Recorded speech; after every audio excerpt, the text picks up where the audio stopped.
बिस्मिल्लाहिर्रहमानिर्रहीम।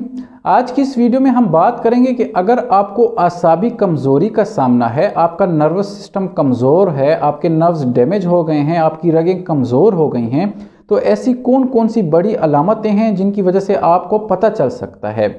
पिछली वीडियो में मैंने आपको आपके नर्व्स के डैमेज होने की बड़ी वजूहात के बारे में बताया था। हमारे यहाँ जो हमारे नर्व्स डैमेज होते हैं उनकी बड़ी वजूहात में पहली बड़ी वजह है डायबिटीज़ यानी कि शुगर आपके नर्व्स को कमज़ोर करता है, आपके नर्व्स को डैमेज करता है और आपको डायबिटिक न्यूरोपैथी में मुब्तला कर देता है। दूसरे नंबर पर अगर आप हाइपोथायराइडिज्म के पेशेंट हैं, आपका थायराइड ग्लैंड ठीक से काम नहीं कर रहा, आपका थायराइड हार्मोन कम बन रहा है, तो भी आपका आसाबी सिस्टम कमज़ोर हो सकता है, आपका नर्व्स डैमेज हो सकते हैं। तीसरे नंबर पर अगर आपको विटामिन बी कम्प्लेक्स की कमी का सामना है, अगर आपको विटामिन B1 कम है, B6 कम है या B12 कम है, तो भी आप आसाबी कमज़ोरी में मुब्तला हो सकते हैं।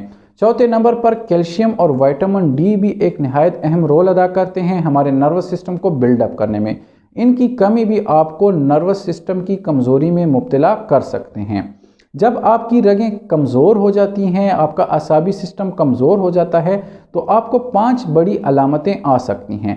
नंबर 1 जो बड़ी अलामत है वो ये होता है कि जिस एरिया के नर्व्स डैमेज हो जाते हैं, लेट सपोज अगर आपके टांगों की नर्व कमज़ोर हो गई हैं, डैमेज हो गई हैं, तो आपको उस एरिया में बहुत ज़्यादा जलन का एहसास हो सकता है, आपको बर्निंग सेंसेशन हो सकती है, आपको टिंगलिंग हो सकती है, आपको ऐसे लगेगा जैसे मुझे चींटियाँ काट रही हैं। दूसरे नंबर पर हमारे दिमाग और हमारे स्पाइनल कार्ड से जो नर्व्स निकलती हैं वो मसल्स को सप्लाई करती हैं। हम जो काम करते हैं मसल के लिए सिग्नल दिमाग से इन्हीं नर्व्स के थ्रू आता है। जब आपके नर्व कमज़ोर हो जाते हैं, लेट सपोज अगर आपके हाथ के नर्व कमज़ोर हो गए हैं, तो आपके हाथ के मसल्स भी कमज़ोर हो जाते हैं, आप उनको प्रॉपरली यूज़ नहीं कर पाते, उनसे काम नहीं कर पाते। आपको चाय पीने में भी मसला होगा, आपको लिखने में भी मसला होगा, आपको कोई चीज़ पकड़ने में भी मसला हो सकता है। तीसरे नंबर पर जिस एरिया के नर्व्स या रगें कमज़ोर हो जाती हैं उस एरिया में आपको बहुत ज़्यादा पेन का एहसास हो सकता है।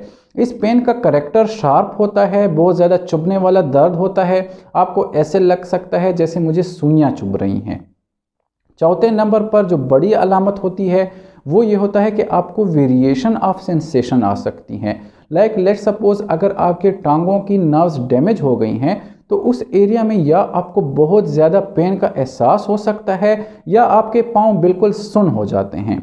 अक्सर औकात ये होता है कि जब आपके नर्व पहले डैमेज होते हैं तो आपके उस एरिया में रिस्पांस बहुत ज़्यादा होता है। लेट सपोज अगर आप उस पाँव को सिर्फ टच भी करेंगे तो आपको बहुत ज़्यादा दर्द का एहसास होगा, लेकिन जैसे जैसे आपके नर्व्स डैमेज होते जाएंगे, ये नुकसान बढ़ता जाएगा, तो आपका ये सेंसेशन कम होती जाएगी और आखिरकार आपके पाँव सुन्न हो जाएंगे। आपको न दर्द का एहसास होगा, किसी चीज़ का एहसास आपको नहीं होगा।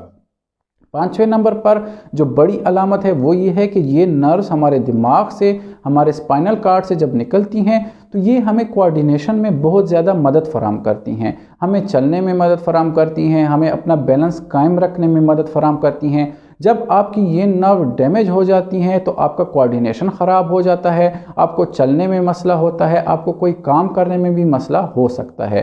ये 5 बड़ी अलामत थी। अगर आपको ऐसी अलामतें आती हैं तो ये शो कर सकती हैं कि आपके नर्व्स डैमेज हो गए हैं या आपकी रगें कमज़ोर हो गई हैं, आपको आसाबी कमज़ोरी का सामना है। आपने फिलफौर अपने डॉक्टर से रजू करना है और जिस वजह से आपके नर्व्स डैमेज हो रहे हैं, जिन वजूहात की बिना पे आपका आसाबी सिस्टम कमज़ोर हो रहा है, उसका आपने इलाज करवाना है।